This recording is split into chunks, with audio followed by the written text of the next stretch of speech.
Hello and welcome to our Thursday live stream, this time in English again, because we have a guest from Israel, Taler.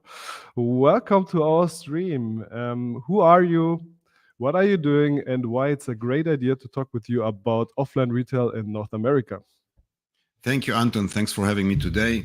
It's a great opportunity to share with everyone about me and our activity. So basically, my name is Taylor, and I've been working with USA retailers for the last almost 25 years. When we say a retailer, and I've noticed that across a few communities, sometimes people tend not to 100% understand what I'm talking about. So just to clarify, Walmart chain store is a retailer, Costco, Target, Macy's, every company who has, a nice amount of physical stores, they are considered as a retailer. We work with the US market only, but most of the Amazon and e-commerce sellers are active in the United States. So as long as you have, inventory and goods and merchandise in the States, obviously you probably have a website or a mini website, then that's where we come in place, and we know how to take your products and put them on in front of all the buyers from all the retailers in the US. Not all of them, but a few hundreds of them.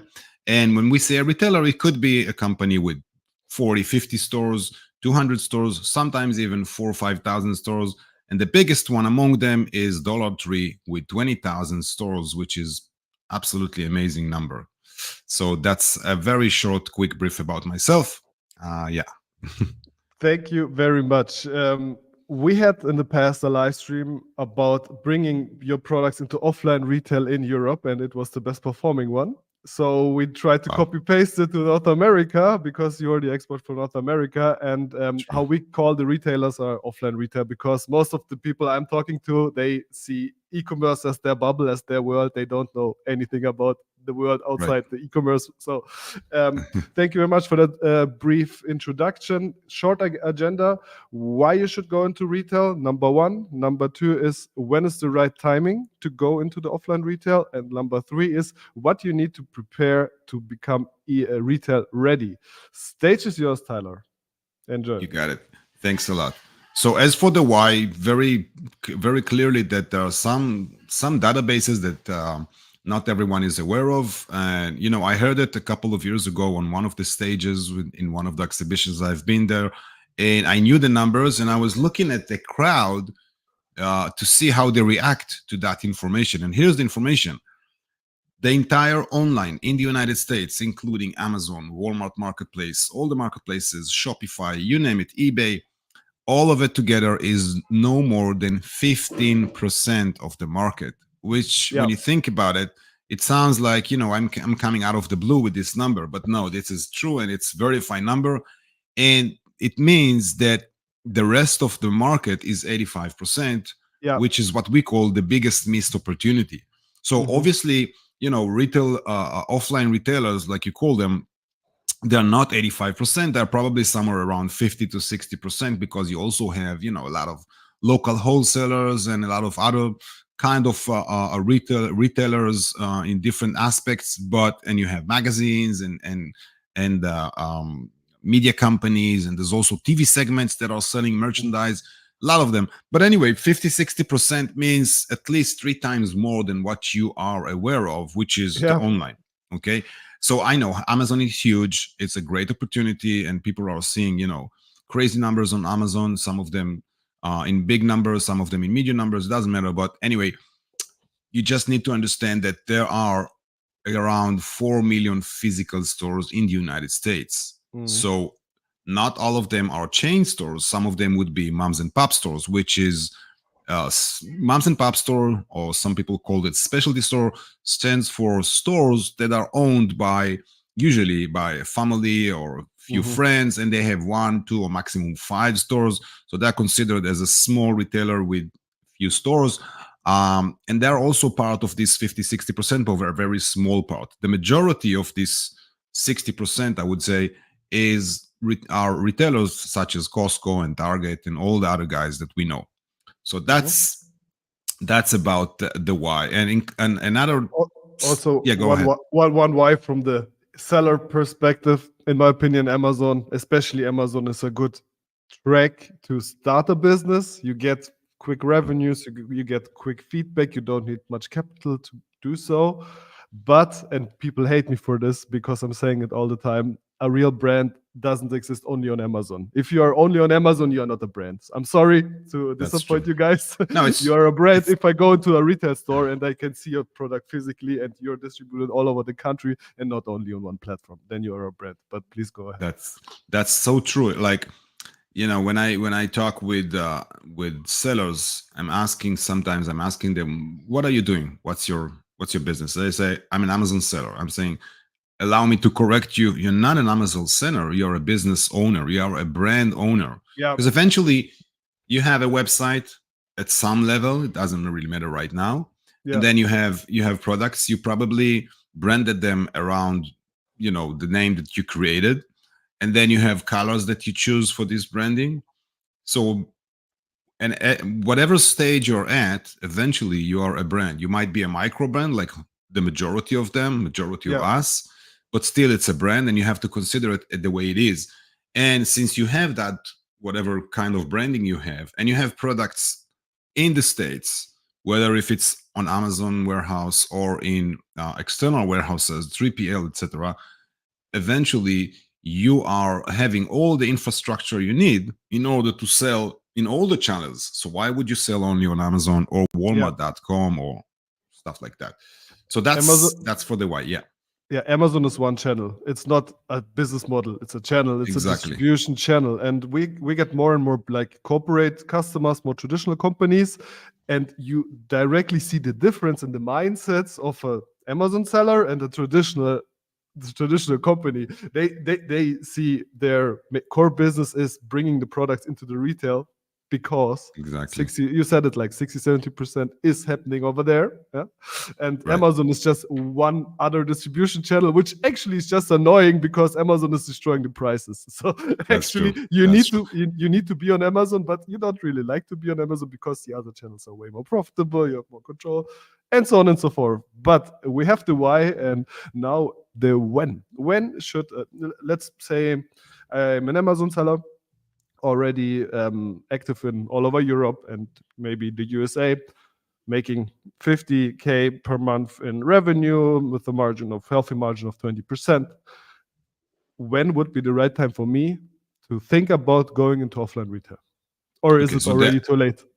Maybe. No, it's never late. It's never late. Even for new sellers on Amazon, everybody knows it's never late. It depends what you're bringing and how you're doing it and everything. But my answer is going to be divided into two parts. The first part about the when is about how ready you are for retail, your level of retail readiness.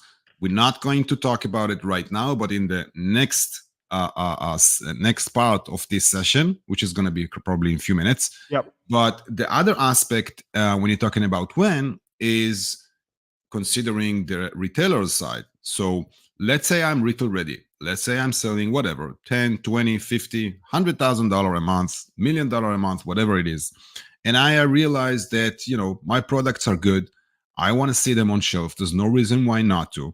People tend sometimes to think that, retailers are working only with giant companies such as Reebok and so forth. That's not true. Totally not true. There's a term called the rise of the micro brands, which means a lot of different small brands, millions of them, are struggling in the market. And when we're talking about the rise, we're talking about a reality which we see every day, that small brands without really huge traffic or huge names or famous names are succeeding both in retail and online. And it's the same thing about, for example, TikTok. So if I look at TikTok, all right, so I have a brand, I'm selling on Amazon. Why would people buy my products on TikTok? I'm not a famous name. It's the same thing with retail. The exact same thing. You have nice branding, good products, you can sell. It's as simple as that. We'll go to that a bit deeper later on. Just before let me just finish here. One important aspect that people are looking at is when is the best time to approach those retailers, those buyers, right? And I have to tell you something, because I've seen that on and on again, years by years, that people think that there's a certain time in the year when buyers are buying. That is not true. There's different times, different budget times for each and every retailer. So eventually, with a market that is based on 29,000 retailers across the US, again, 4 million stores, you're talking about so many opportunities out there. So I could take my brand, offer it to, let's say, 50 or 60 or 200 buyers. Some of them might say, hey, we're running out of budget. Let's talk at the end of the year for towards 2025 or something like that. But the next buyer from another retailer would say, oh, this is a perfect time. Can I see samples and pricing, please? It's as simple as that. So for Mhm. that reality, I'm always saying, like, there is no good time. It's always good time. And I'm not trying to press anyone, but just this is the reality. I Yeah. know this timing thingy from the VC funding things. Like the VC funding is always like, yeah, you have a new fund and you have to deploy the new fund, and between two funds you cannot raise money and so on and so forth. But to get money at some point, you need to start at some point these conversations, right? And if you True. start the conversations today, maybe you will not get into this perfect time frame, but at some point you have to start, and better earlier than later, right? And Right. totally agree, and I can relate to what you said, definitely. And also another like comment, I'm not sure, more like a question. In Germany, we have also bigger retailers, like retail chains, and most of them, they have, let's call it a startup area or something, like in different categories, like a small area where startups or fresh brands, micro brands can actually show their products. Is it also something which is common in the USA, or it's just So part of it's the game? no, it's not. It's not the same thing in the States. The only company who did try that concept was Macy's 3 or 4 years ago, and we did Okay. went with that option with one of our brands. They just gave you like a table and a certain area, Mm-hmm. uh, calculated per square foot and everything. They tried that for quite a while. It didn't work for them. It didn't work for the vendors because it was like, Mm. hey, here I buy the good stuff, and on this area someone is testing me. So consumer didn't feel comfortable with that, so the Okay. concept didn't work. So eventually you're going to be in the shelf just right next to the big ones and small ones and the others. It's as simple as Mm-hmm. that. We're Understood. seeing micro brands that are so-called competing with huge companies like Samsung and like Black Diamonds on the outdoor side. And we see Mhm. that because the market understands, as for what I mentioned before with the rise of microbrands, the market understands, the industry understands that this is the time when there's a space for new brands as small as they are, because they bring something that the bigger ones would typically not bring, or if they do, it will take them a bit longer because, huge company takes Mhm. time, processes, and so forth. We, as a small organizations, most of us, we're very flexible. So, Yeah. yeah, There are many reasons why bigger corporates can lose against micro brands. There's like this game theory example. A neobank. I don't know if you have that kind of things in the USA. A neobank, like a completely 100% online bank, um, will start from scratch, 100% digital app, blah blah. If a traditional bank will go that track, they would annoy their normal customers, which are used to have this old-fashioned way, this bank slip which you bring to the bank physically and all that stuff. So this bank cannot go a radical change. It can acquire that kind of company, but there are what this example had wants to show is there are ways to beat up the big guys, and definitely, let's definitely. talk about how we will do that, and that would be, if we are ready for this, the main part of this conversation here. Yes, um, definitely, definitely. w- So, what do I need to do to become retail ready, offline retail okay. ready?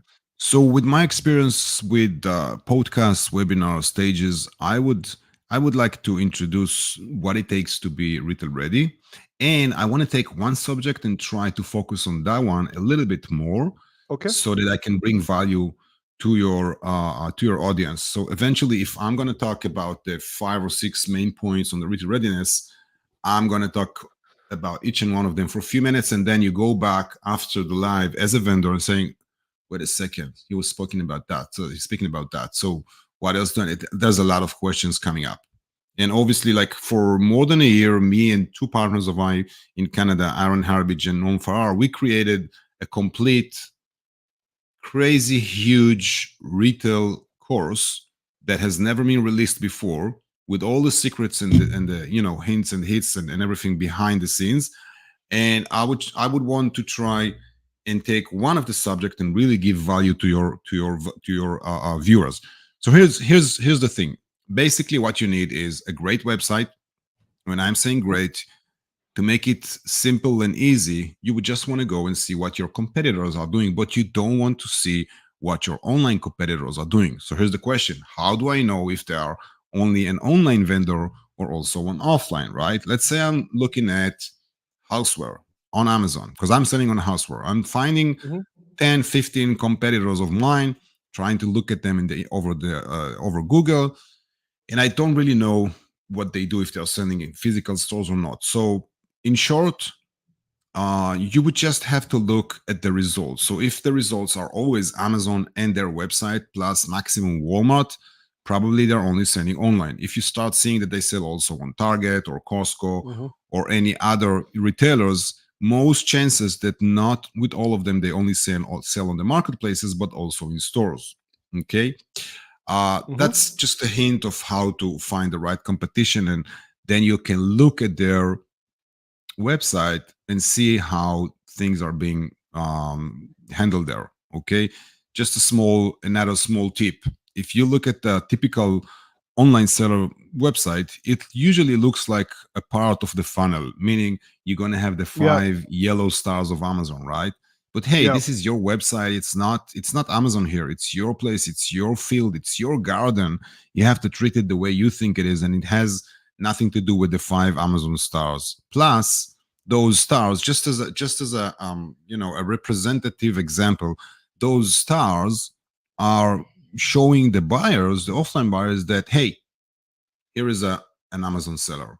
That's what they Mhm. know. They know Amazon. They probably don't know anything about retail, and they are afraid of that. They want you to understand the business.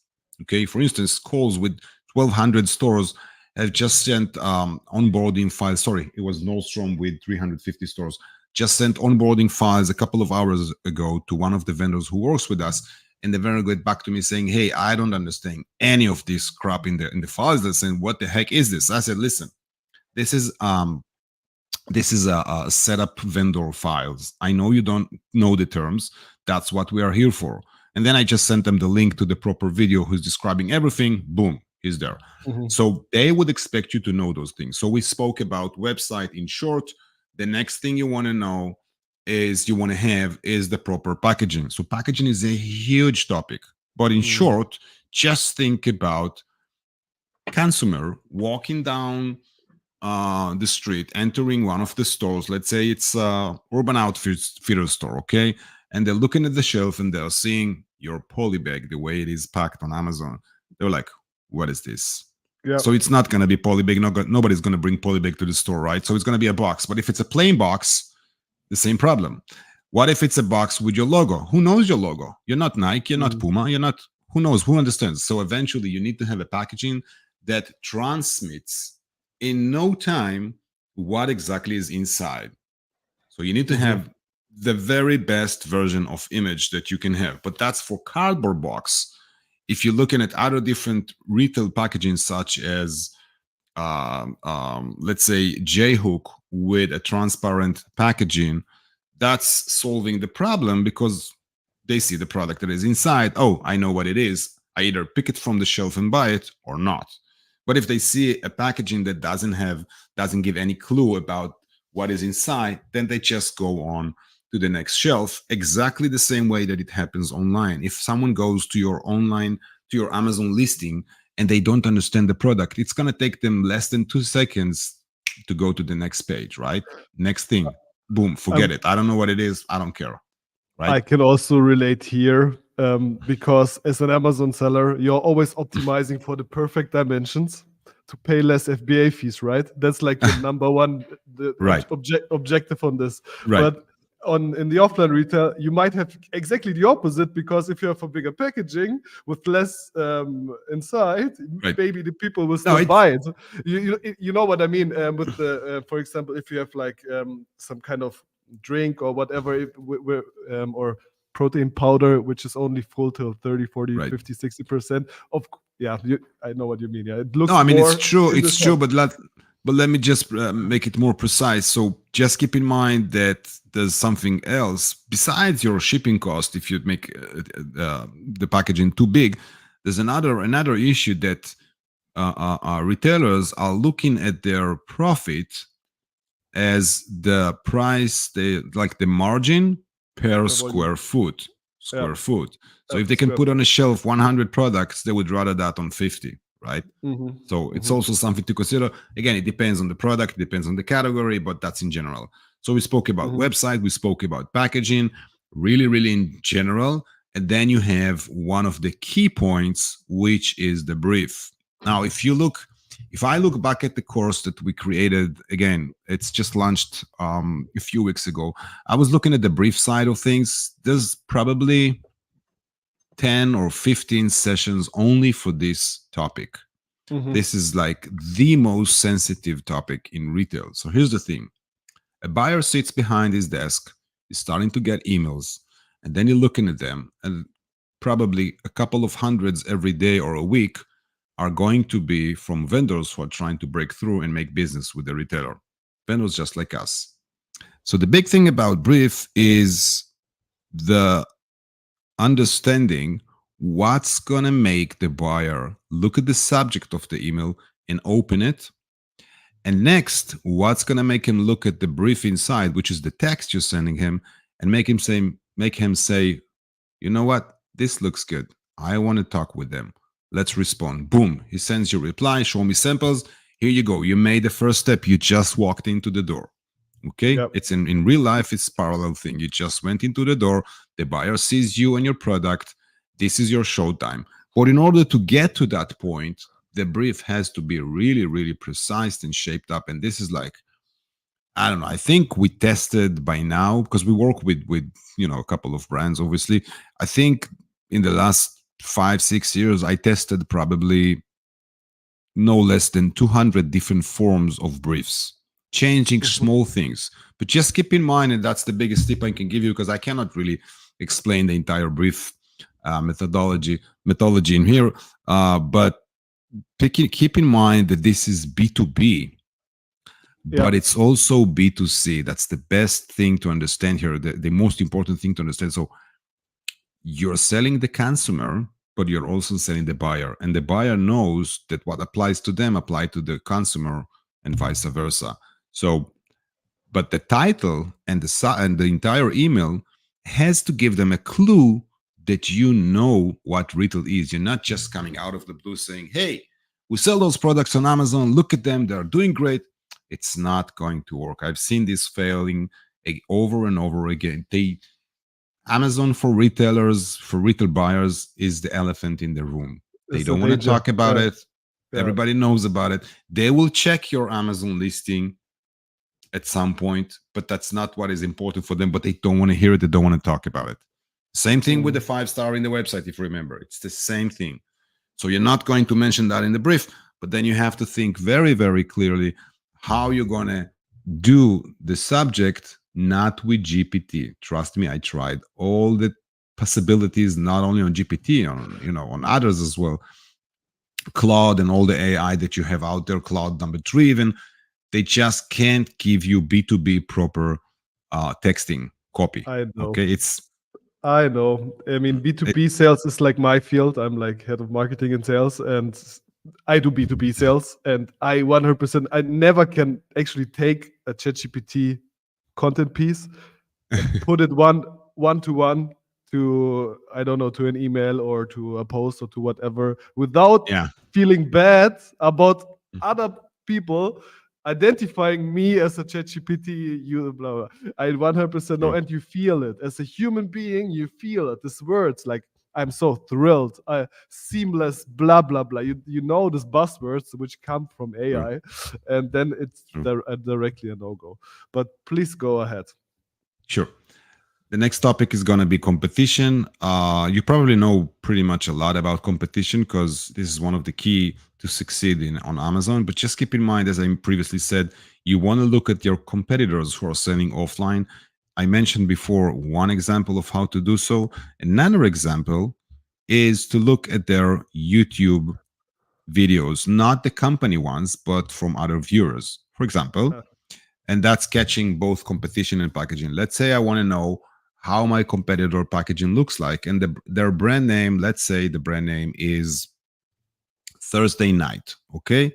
Thursday Night on YouTube, you click Thursday Night plus unboxing. And then if you search, usually on the first page, you're going to see random people. Sometimes people, that's what they do in the state. It's like a hobby. They buy the purchased products and they open it in their house Yeah. and showing you exactly. So you know how the packaging looks like. You know how your competitors look like. You know their pricing.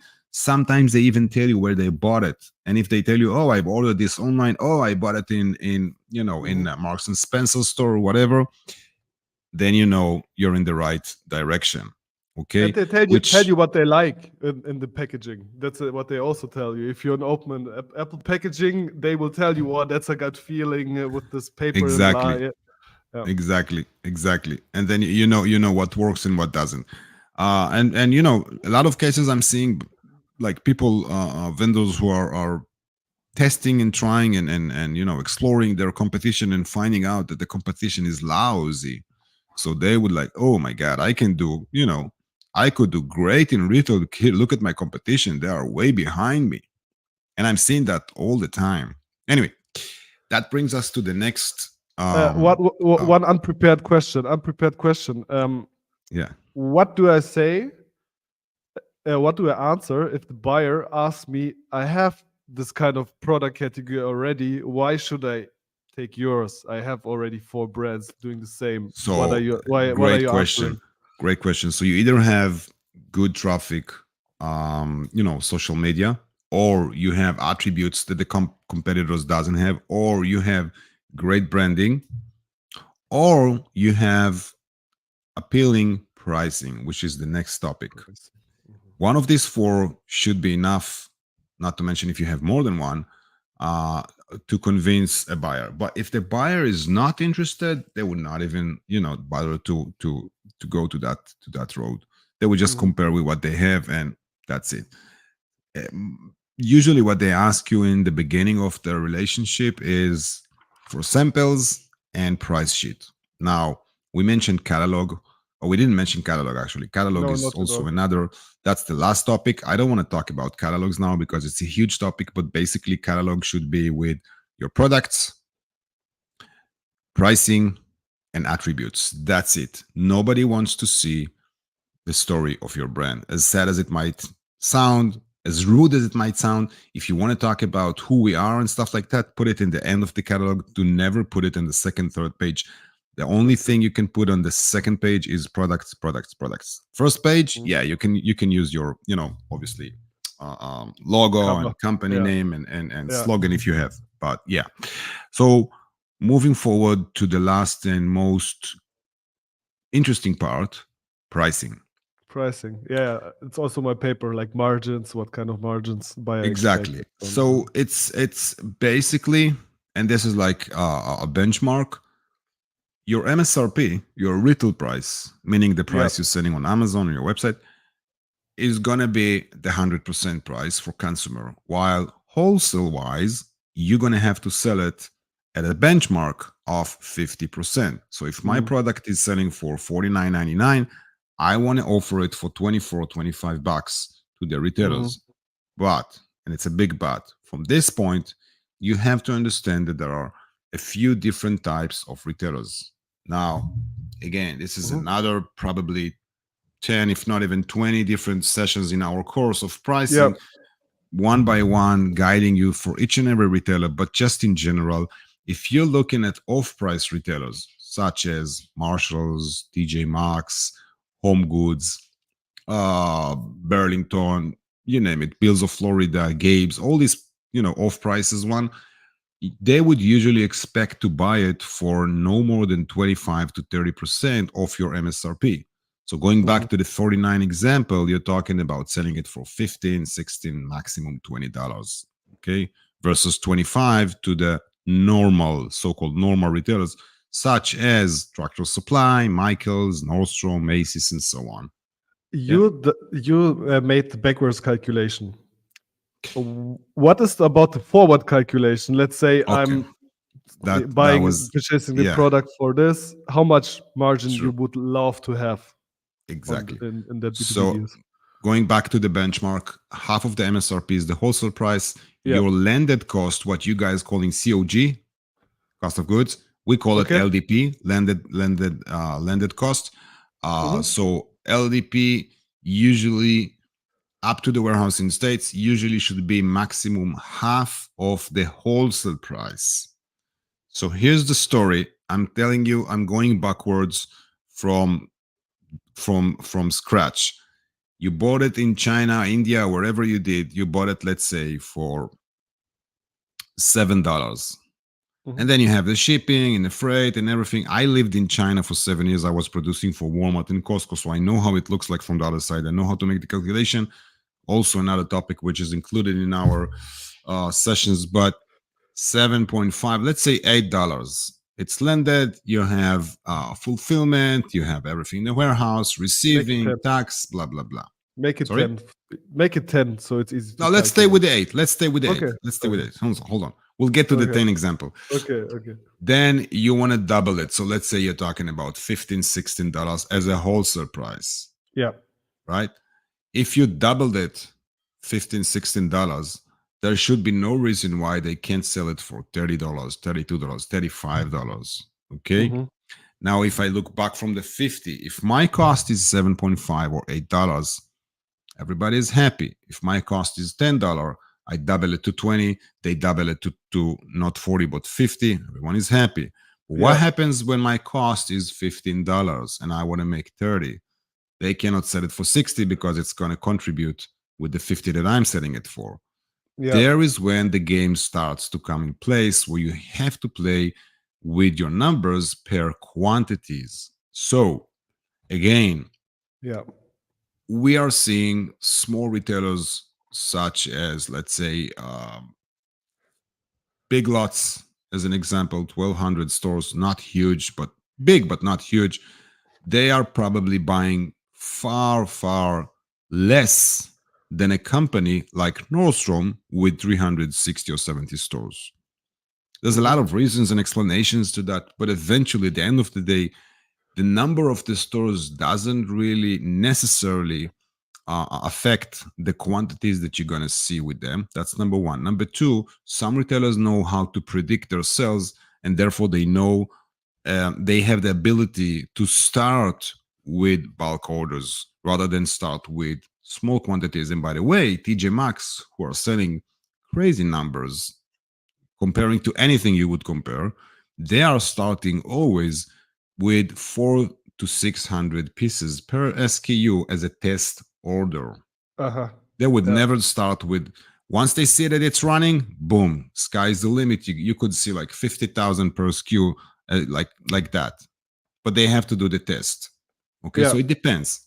But anyway, going back to the pricing, this is something we can talk about for hours. It's a very Yeah. sensitive thing.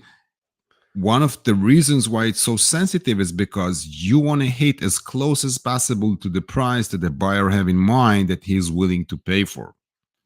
If you're Mm-hmm. too far, they're gonna get tired saying, "Oh, this guy, they don't know what they're talking about. What is this pricing?" They don't even respond Yeah. you. And Yeah. once they get to respond you after 3 or 4 follow-ups, they would say something like politely, "No," Mm. right? And you don't want that to happen. You want to hear the yes. You want to know that your numbers are as close as possible to reality. And for that, with that, I'm going to finish. For that, you need to know what's their margin and or markup. Mm-hmm. So margin refers to a place where they look at the retail price saying we want to make 50%. If it sells for 50, we want to earn 25. Markup, like Costco is working, means that from your from your wholesale price, which let's say is 25%, $25, they are going to take between 16 to 20% markup. By the way, it's an example that is correct only for Costco. Usually Yeah. the markup is bigger. Why is it like that with Costco? It's a complete different session for that to understand. But yeah. Last question from my side, unprepared question. We are, my wife's brand is listed here in some organic yeah, ecological blah blah retail chain, uh, Alnatura. It's basically something like the wholesales. No, Whole Foods is I think Whole Foods. something Whole like Foods, that, yeah. and yeah, like high quality products. Everything ecological and blah blah. What they wanted from us is a marketing fee so That's that true. we are listed in all the catalogs. Maybe if to do some advertising in the media, in some whatever. It was 10 grand per product per year just for marketing In euros. short, in short, Is it something which yes. is common or not? Some retailers, not common, not common. Some retailers ask that. Um, I would say in the States, it would probably be 2 or 3% of the entire Okay. retailers. Very not common, but keep in mind that the maximum you would pay for that is going to be 6%. If you're paying marketing fee of 10%, you're paying too much and it has to justify in terms of sales. Hmm. Right? That's, yeah, Okay. but it's not a common thing. I didn't All even right. want to talk about it because it's not common, but it's a good thing that you Okay. brought this up. Yeah. Yeah, we had one listing, and it was in Alnatura, and they wanted 10K per product per year. It's not. It's money, especially for a young FBA seller brand, whatever. But we Right. get our core content piece appreciated. Thank you very much. But Sure. you mentioned your course a couple of Right. times, and I'm more than happy to give you the opportunity to introduce the course to the audience. We will put the affiliate links and all that stuff down below in the comments or later on in the podcast in the show notes. But please go ahead, Tala. What can the people expect? And yeah, why Yeah, you are the guy? definitely. Go for it. So basically, the course is walking you through everything you need to know in terms of getting your products to retailers, to chain stores. Not only that, but also we equip you with actual contacts that you can, you know, touch base with and start flying with this thing. The course is containing over 60 or I think even more than 70 sessions that are divided across topics that I mentioned here, but far more extensive and intensive. So, obviously, we're talking about the reason why to do so. We're comparing online and offline and everything as an intro. And then we go down to pricing, how a purchase orders look like, what you need to expect from a purchase order, what you need to check, how do you calculate your course, markup versus margin, how does your pricing look like not only for yourself but also versus your competitor pricing, how do you quote your price and what is the price, what are purchase orders and sales orders, invoices, packing list should look like, how do you get to get the right payment terms, how do you fund your orders without drowning into bank issues and stuff like that. Okay, how to work with companies specifically like Macy's, Structural Supply, media companies, and obviously the big retailers that we're talking about, even about the small ones. On the branding side, we have the expert guy, which is Noam Farrar. Um, I guess some of the people who is listening here probably heard about the name, if not more than that. And him and me and Aaron as well, which is a course built on the three of us. We're talking about and explaining everything about the branding and what are the fundamentals that you need to have in terms of the colors, the patterns, the combination between them, creating and all the logo issue, how to have the stunning website, what not to do in the website. And then it's also going back to the catalog that I mentioned, how to craft the right catalog in no time, in zero efforts, that the catalog would be appealing for the buyers because they are looking for those catalogs. And moving forward, we're talking about the packaging A to Z, everything you could think about the packaging, every aspect of the packaging, of how to produce them, what kind and what type of packaging suits to each and every category, what retailers wants to see or not. Maybe you already have the right packaging and you just need the slight changes. Maybe you don't even need the changes. The next model is talking about how to find those buyers. So I have everything. Everything is ready. I want to go and start. You gave me some contacts, great, but I want to go big. How do I find those buyers? Well, we are teaching you everything in this field, not only how to find those buyers, but also how to approach them. What's the tone of your email? how much you need to follow up. Do you need to follow up? What do you need to answer them? What kind of small words you want to use in your conversation for them to understand that you are retail ready and you are there and understanding the business and so forth. What platforms to use in order to scrap all those emails that you need and phone numbers and so forth, although emails are more important. And then we're talking obviously about all the operational side of the business, the UPCs, the GS1 or not. We're talking about what is EDI. Do you need an EDI? Do you need a system to be integrated with the retailer or not?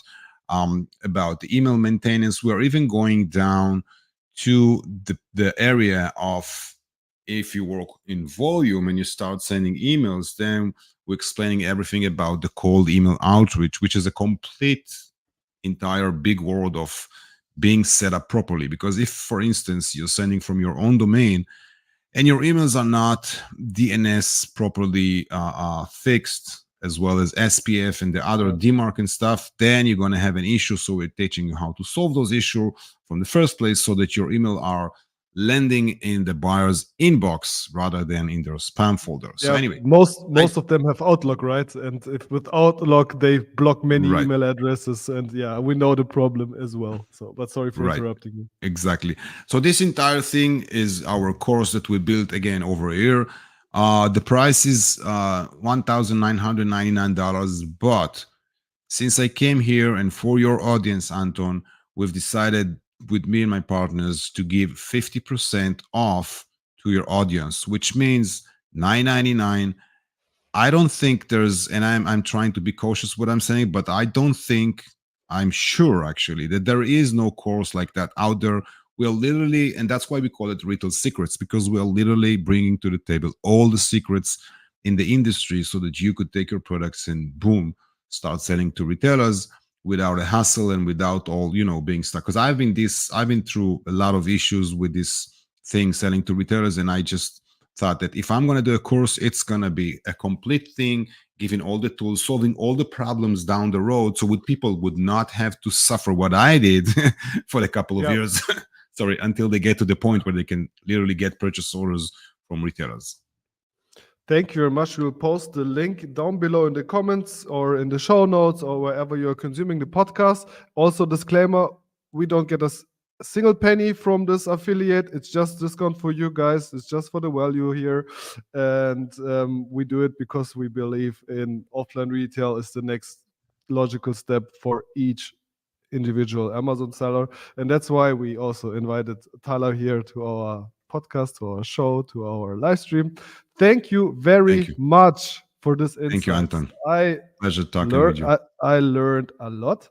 I enjoyed the conversation. And as always, I want to wish everyone which was live attending a happy weekend, great rest of the evening.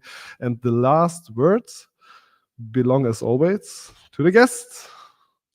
Enjoy. So thank you for having me. And just very, the biggest tip I could give you, don't think that buyers or retailers are too big for you. That's not true. I've seen small vendors, very small companies going to retail in a very short time. It's just a matter of doing it and daring. So don't wait for it. Just dare and do it.